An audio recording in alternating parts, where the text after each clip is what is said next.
Huwag kang papatong-patong tutubig ka sa palutangkot. Baka kita kami ng isda. Ay kuya, marami ng huli. Dami na ba eh? Wow.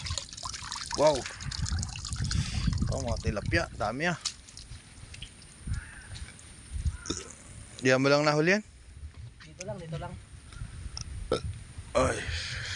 Ayos na yan. Kahit hindi ka umalis sa pwesto, napakadami talaga dito. Dito lang yan. Yun guys, so, yun siguro. Marami na ring huli na kabangka. So dito lang siya namimingwit.